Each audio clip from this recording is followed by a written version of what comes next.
Hello and welcome into this edition of the Golf Trail Podcast with Rex and Lav. And on this occasion, I'm going to give Bryson DeChambeau the first word, who just told us this in the press building here on Saturday night at Augusta National. Quote, "It'll be the grandest stage we've had in a long time." That, of course, is because it'll be Rory McIlroy and Bryson DeChambeau in the final group Sunday at the Masters. You guys know what's at stake. Rory McIlroy now just 18 holes away from completing the career Grand Slam. Bryson DeChambeau trying to notch his third career major victory and do so a year after outdoing Rory McIlroy at the U.S. Open. Rex, are you as jazzed about this Sunday at the Masters as I am? I'm as jazzed as you and apparently Bryson DeChambeau. I think when you look at the context of this, I don't understand how we can be so lucky to get this gift from the golf gods, because it would be one thing if you had Rory doing what he was trying to do, go on the Mount Rushmore of golf, win the career Grand Slam here at Augusta. That would be awesome. That would be special. That would be something we were looking forward to.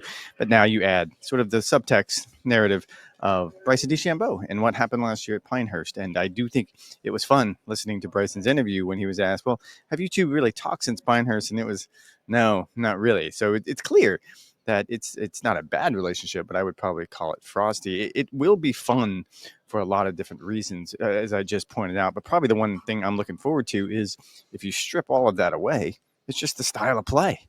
I mean, they both play such compelling games and they play it differently, and they use a lot of power. And there's some, there's going to be so much on the line tomorrow. I don't know. You could have come up with a better scenario if you'd have put me on the line. If you'd have told me, give me your best case scenario earlier this week, I don't know if I would have come up with that. Oh, this is absolutely the best case scenario for golf. You have Rory McIlroy on the cusp of becoming the sixth player in the modern era to complete the career Grand Slam versus Bryson DeChambeau, who, as we have documented on this podcast over the past 18 months, has completely reinvented himself, reimagined his entire image for the world of golf. He is a beloved figure at Augusta National, but oh yeah, so is Rory McIlroy. And fans want to see history. Patrons on site want to see history. Most certainly, it is the best case scenario for golf. If the ratings are not through the roof for Sunday, like golf might be broken. Let's go down, Rex, to what happened on Saturday at Augusta National. We'll start with Rory McIlroy, who shot a second consecutive 66, did something historic. 6 threes to begin his third round, the first time that has ever been done in Masters history. What impressed you most with what Rory McIlroy did in the third round? Well, the 6 threes, that's pretty impressive to start out the way he did. And we sort of talked the idea of how he rebounded from Thursday and played such a clean round of golf, played such a textbook round of golf on Friday. And he would kind of dismiss the idea that it's tough to back up a good round of golf. And he sort of squinches his eyes and goes, 66, it was okay. Like, come on, like under those conditions, it was going to be an excellent round of golf. Probably the thing that stood out the most to me, and I wanted to talk to Corey Connors, who, if anyone was watching, you probably did not know, is he was paired with Corey Connors on Saturday. You probably didn't see Corey Connors a lot for a lot of different reasons, but Corey also was paired with Rory on Sunday at the Players just about a month ago. And I asked Corey specifically, like, when he is in full flight, what impresses you the most? And I thought Corey Connors was just going to start doing a checklist, like what doesn't, like his power, the way he played the par fives, his patience, his poise, everything he does on the golf course. And he gave me probably the one thing that stood out that he said that I think it's something to watch tomorrow is he knows the right shot for the right moment. And the 15th hole being the primary example of that. Today, it was kind of a pivotal moment. If you sort of looked at the way that hole could have played out, certainly based on the way Rory played the hole on Thursday when he made a very, very ugly, very, very sloppy double bogey, we could have ended up with a tie ball game going from that great start to now all of a sudden he's tied for the lead again. And instead, he just put the hammer down. He hit a 7-iron to about 6 feet, makes the eagle putt, gets to 12 under, and it looks like it was over at that point. And it isn't. I mean, I think tomorrow will be interesting because of those two elements going into the final round. But it's all of those things combined is why you need to look at Rory McIlroy as just not the prohibitive favorite. But I think at this point, you don't hand out a green jacket on a Saturday, but he's got one arm in the sleeve. I mean, I thought it was over on 2 separate occasions in this opening including round. Thursday. Including on Thursday, but in particular on Saturday, when Roy busted out to a 4-shot lead. I believe it was after the 7th hole. Had an amazing up and down left of that green. I think that was an underrated shot in this to sustain the momentum. Then ends up getting just one shot ahead as he got through aim in corner, and then put his foot down once again with, as you mentioned, that eagle. To me, what really stood out in this third round was Roy's play on the par fives, and I thought he had an interesting revelation in his press conference, saying that he could tell on the range that he had a little bit extra firepower, saying that he was hitting it 3 to 4 miles an hour faster with his ball speed than he had been all week long. That told him I can clear the bunker no problem on one. That told him I can clear the bunker no problem on two. That put him sort of on his front foot and able to be much more aggressive. We saw that with hitting a wedge into one and making birdie. We saw that on two, really flagging his approach, goes a little bit long, chips in for the eagle. Three, he's 60 yards short of the green. Yeah, I mean it was a ball striking display off the tee, hitting at 340 on average over the first 5 holes. Like, he clearly had that extra firepower. But if Rory McIlroy goes on and wins this Masters, it's going to be because of par 5 play. That has been historically the recipe for success, just as it was for Tiger Woods and his 5 Masters titles. It is going to be for Rory McIlroy this week as well. 8 under par on the par 5s. He played them in what? 4 under par today. That included a bogey, disappointingly, after a tee shot that found the bunker on 8. But the eagle on 2, the eagle on 15 as well. He has played the 13th hole better than any of the contenders. He has taken on that sort of momentous decision and pulled it off each of the 3 rounds. Did it again, hitting into the back right corner and getting up and down for a birdie. What do you think, Rex, Rory is thinking at this point? Remember, in 2011, he had that 4-shot lead, ended up blowing it with a final round 80, finished in a tie for 15th. Why will it be different this time? Make the case for Rory. I can guarantee you he's not thinking about 2011, and my guess is he's we not are thinking about sure. And my guess is he's not thinking about his history in this event at all. And he's not thinking about the idea that I've been trying to complete the career Grand Slam for a decade and I've come up short. That doesn't seem to be his mindset. I think it's perfectly fair to say that he and Dr. Bob Rotella have come up with some sort of formula. My guess is it's if he wants to start the 3rd episode of what was it, season 2 of Bridgerton? Was it what he said he was going to sort of dig into, or is he going to read? I forget what book he was reading this week. The Reckoning by John Grisham. Who can forget? Yes, thank you. I appreciate that. All of those things. It seems like he's staying away from his phone. He's doing all the right things. Like, you can't sit here, and we had a conversation, I think it was about a week ago, about all of the things that Rory has done to try to play his absolute best golf for this tournament. He's played the week before. He's played 2 weeks before. He's played San Antonio. He's come up for scouting trips. He hasn't come up for scouting trips. He's played more on the West Coast. He's played less on the West Coast. Like, all of the things that he's tried to figure out the winning formula, and now he's put himself in this position. I think, and it was, I don't know how you felt, as exciting as it is, and the buzz around property right now was palpable as we were watching that final group come in. Those two, and I'll even put Bryson in this category, they look bored. They look like they couldn't have been more disinterested with the idea, I don't want to talk to the press. I don't want to talk about this. I just want to go. I want to go do my business. I want to go to bed. I want to wake up. I want to get ready for another round of golf. I know it's all a cliche. I know it's a smokescreen. I know they're moving a million miles an hour inside, but you have to agree, both of those press conferences were yawners. But I think that is by design. I don't think they want to feed and give this oxygen, because they know it's going to be an absolute circus on Sunday. You and I, this is the only tournament all year in which we are not inside the ropes. We're not going to be able to say a single shot. We're still going to try, but we're not going to see a single shot. It's going to be a madhouse. We're going to be 10, 15 deep on every single tee, every single fairway, every single green. And I think that's the way it should be. I know that he does not have the 4-shot lead that he had in 2011, but I think, Rex, you could actually make the argument that this is actually Rory's best chance to win a major.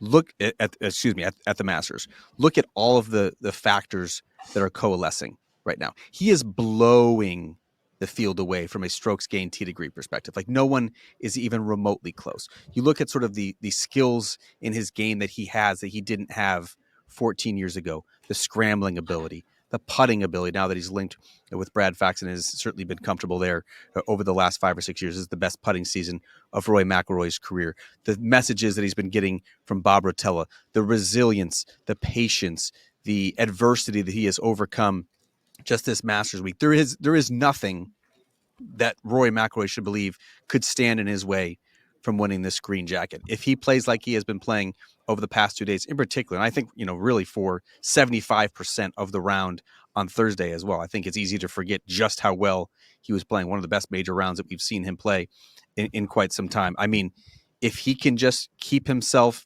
in his bubble and not get too far ahead of himself and execute the shot by shot, as he has done again for the past 2.5 days, like this is his green jacket. Everything in his world is coalescing to a point that he should win, but yet I still think there's some doubt. And that, of course, is because of Bryson DeChambeau. What did you see from the beefy bomber on Saturday?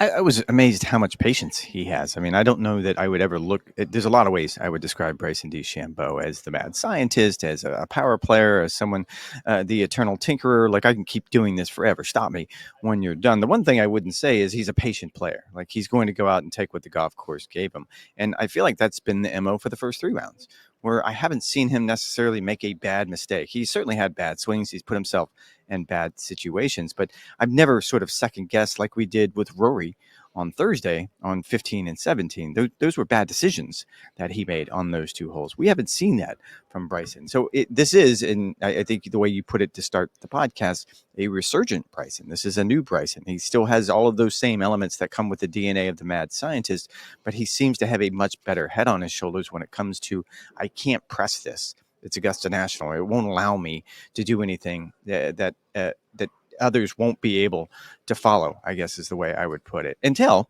you get to the second 9 on Sunday. Now, that's all bets are off. And as I'm glancing up, I'm actually in the media center doing the podcast tonight. As I'm glancing up and looking at the range, he's still down there, pounding balls. Like it's been his MO all week long. He's searching for answers. He's trying to narrow everything down. I think he's in a really good place. And as you pointed out, 2 strokes is not that big of a gap when it comes to this golf course. I mean, Bryson has played incredibly well for clearly not doing the one thing that we thought that you have to do well at this golf course, which is iron play. He is tied for 43rd in greens hit throughout the week. If you look at sort of from a strokes gain perspective, I mean, he's 47th in strokes gained approach. You had to go outside the top 20 on the leaderboard to find someone. We all know that approach play, iron play is by far the biggest determiner for success at the Masters, and yet Bryson is doing it differently. Yes, he's taking advantage on occasion of his big blast, but he is leading the field by far around the greens. His scrambling has been incredible. I think he sort of had this reputation, right, where he was sort of rigid around the greens. If he gets into sort of thick and tall rough, he was unable to handle that on really tightly mown areas and with really fast sloping greens, as he had at Pinehurst like he's as good as anyone in the world in those sort of situations. He's had a number of great sand shots to maintain momentum, as he did again in the 3rd round. But he has to improve, Rex, his iron play.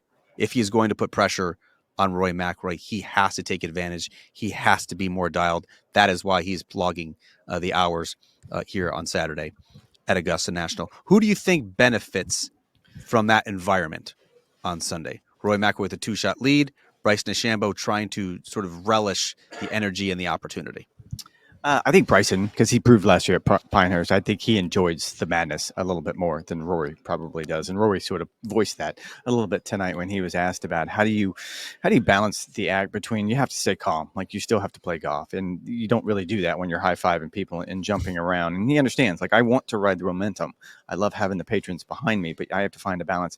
Bryson seems to come to that balance a little bit easier. I did want to ask, because you and I both were standing in the scoring area, essentially right behind the clubhouse, when both groups finished up. And when Rory finished up, it was a madhouse. I mean, the crowd was going crazy. And I thought to myself, he's going to be the favorite tomorrow. Like, it's going to be a weird situation where the Northern Irishman is going to be the favorite at the Masters.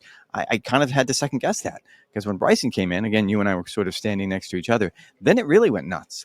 And I'm really curious to see what the dynamic's going to be like with the patrons, almost as much as I am between the players. Yeah, I think the energy is going to be off the charts.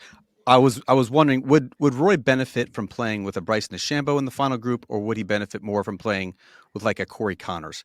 And I've gone back and forth on this. I actually think it benefits Rory to be with Bryson. I've long held the belief that Roy plays his best with an edge, when he feels like he has something to prove, when he can be the alpha, when he can be strutting around, based on what has happened over the past 11 years, based on what happened last year at the U.S. Open, based on what has happened so far over 3 days at Augusta National. I think Rory McIlroy is keen and eager to sort of reassert himself and tell people, I'm that dude. You may have doubted me. There may be some skeptics about my closing ability. I am that dude, and I'm going to prove it. He can have the fan support. He can have the theatrics. It certainly seems a little bit contrived at times what Bryson is trying to do to rile up the crowd. I think Rory is going to have, as our friend Paul McGinley says, the pointy elbows and sort of edge out in front and make sure that this is Rory's show on Sunday. I'll add to that. You're right. If you make it between Corey Connors and Bryson DeChambeau, he's going to pick Bryson DeChambeau. I thought you were going to say Bryson DeChambeau and Shane Lowry. He would pick Shane Lowry 10 out of 10 times. But yes, I agree with you. Yeah. Okay, Rex. It is time now for Moving Forever Forward, presented by Workday. Give me your winner and why with Sunday at the Masters. This is the humblest of brags. I picked him early in the week, and as I've said numerous times, there was no bass in my voice when I did it. Obviously, I have a lot more bass in my voice when it comes to it, for the reasons, ironically, that I picked him early in the week. Everything that is led up to this is pointing in the direction that this 10 years of coming up short and heartbreak and loss and everything that's happened to him at Augusta National seems to be all culminating on a this Sunday afternoon, with a green jacket and all the history that comes with that. And he hasn't done anything to prove me wrong. I mean, we can sit here and talk about 15 and 17 as on Thursday as much as we want, but the fact of the matter is the other 52 holes have been almost flawless. Like, certainly he's hit his share of bad shots, but he has found a way to do the right things, to make sure I'm missing in the right spots, to make sure I'm giving myself an opportunity to always make par. I think Bryson is going to give him a run for his money. This is not going to be a blowout, even though there was times on Saturday when it looked like it was. But this seems to be Rory's moment, and I would have a harder time sitting here trying to argue why it's not his time than I would why it is his time. Yeah, as I mentioned, like, I think all of the factors are working in his favor. He's clearly hitting the ball better right now.